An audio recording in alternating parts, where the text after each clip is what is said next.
Welcome back to my school channel. Do not forget that this is a new segment, and in this segment we'll be doing a topic by topic tutorial for various subjects. So I'll be starting with the English language. So we'll be looking at the topics on the English language and also the subtopics on the English language. Now let's take a look at it.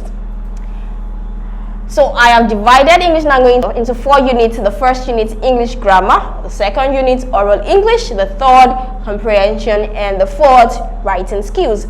Now, under English grammar, we'll be looking at various aspects or various fields. We'll be looking at syntax, we'll be looking at semantics, morphology, and all of that. So let's start with English grammar. We'll be looking at classes of words. Classes of words is commonly or popularly known as part of speech. Okay, so we're looking at the categories or the units under part of speech. We'll be looking at noun, types of noun, examples, pronoun, and so on. Okay, so under adjective, we'll explore more concepts under adjectives such as order of adjectives, degree of adjectives, and so on and so forth. So we'll move to articles after that. Then we'll look at phrasal verbs. Then we'll also explore the concept of sentence, that is sentence building, sentence structure, sentence type and examples, sentence completion, sentence interpretation, everything on the sentence structure. We'll be looking at it. Then we'll move to collocation. Collocation is a group of words that's meant to be used together. We'll explore that concept also. Then we'll proceed to tense. Okay, we'll have a knowledge of what tenses are. We'll look at the examples and the types of tenses. Then we'll proceed to Concord. Okay, Concord is the agreement between the verb and the subject. So we're looking at the rules of Concord and examples. Then we'll proceed to sequence of tenses, or what we call arrangement of tenses.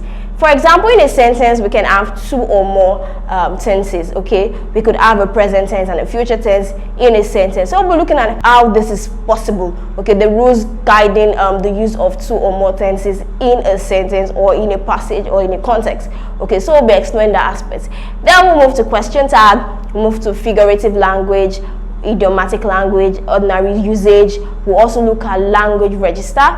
That is the general vocabulary associated to a particular field of human activity. Then we'll look at spellings, we'll look at punctuations, we'll look at reported speech that involves direct and indirect speech. Then we'll look at contrast in meaning. Okay, under contrast in meaning, we'll be looking at synonyms, antonyms, and homonyms. Then we'll look at a special topic under semantics, that is connotation and denotation.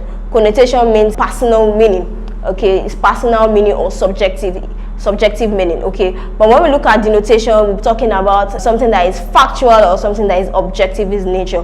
We'll see how examinations use this concept, especially connotative meaning, how they use this concept to set examination questions and how students fill these questions still under synonyms and antonyms.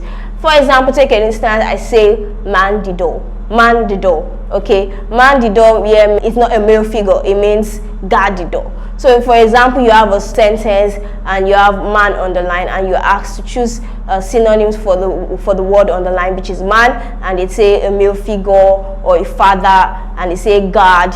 You might want to settle for a male figure, a father, but then the meaning in that context is to guard the door. If I say that is my man, I mean that is my fiance or my boyfriend. If I said the man is coming, I'm talking about a male figure. So we see the different aspects in the meaning or the personal meaning of the word man, and we can see how this example I use can confuse a lot of people. So we are exploring that concept under semantics so that we can approach any standardized examination appropriately.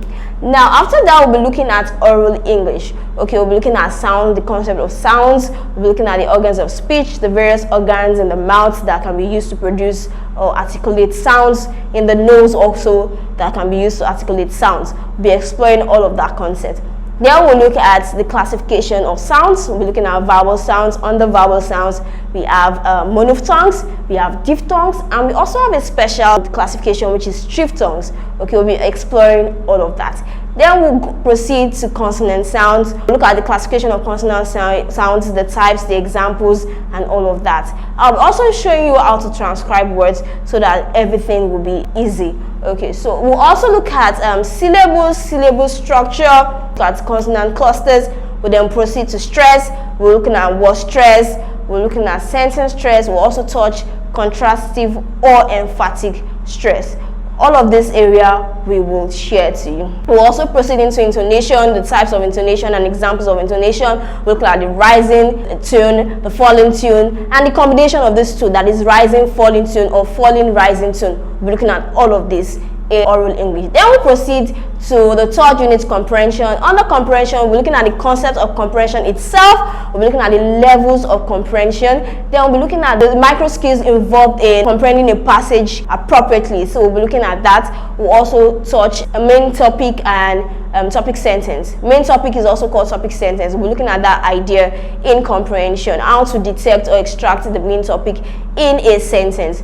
Okay, so we'll be looking at all of that. We're looking at the concept of subject matter and theme in comprehension. Also, we'll be looking at the intention of a writer as regards the mood, the tone, his opinion, and his feelings. We'll be looking at all of that under comprehension. We'll also explore a very powerful concept, that is implicit meaning and explicit meaning. Implicit meaning means indirect meaning, okay, indirect expression, and we'll be looking at explicit meaning, that is direct expression. We will explore all of these concepts and how writers play around indirect expression and expect you to be able to derive meaning from all of those encoded words or sentences in a passage. We'll be exploring all of these concepts under comprehension. So we'll move to writing skills, which is the last unit of English language. We'll be exploring writing skill as a concept. We'll be looking at the strategies involved in effective writing. We'll also look at the skills involved in effective writing. Okay, that's it. Then we'll also look at essay writing, that is the practical aspect. Essay writing, we'll look at the types of essay writing: descriptive, narrative, expository, argumentative writing. We'll touch all of that. Then we'll go into letter writing, the formal and the informal letter writing. Then we'll also touch semi-formal writing.